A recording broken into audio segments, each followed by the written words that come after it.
ప్రభుత్వం చేతిలో ఉన్నటువంటి మద్యం దుకాణాలను ప్రైవేట్ వైపుకి మార్చడం అంటే అది కుంభకోణం అని తెలియదా? లేదు దాంట్లో సంపాదించుకోవడానికి తెలియదా?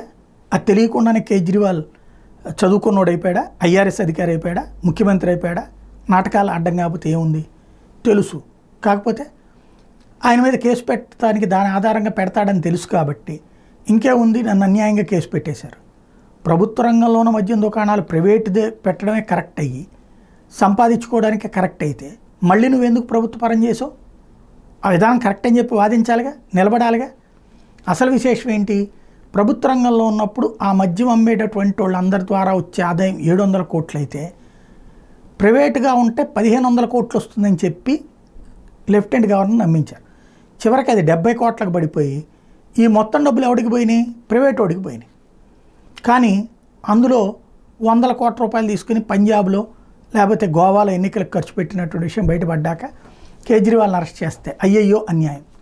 ఇప్పుడు ఢిల్లీ ఎలక్షన్ దగ్గరకు వస్తున్నాయి కాబట్టి ముఖ్యమంత్రిని అరెస్ట్ చేస్తారు, అట్లాగే మరికొంతమంది మీద సిబిఐ ఈడీ రైడ్స్ చేస్తారు, అయినా మేము వెనక్కి తగ్గాం అంటే ఎదురు సెంటిమెంట్ అనమాట.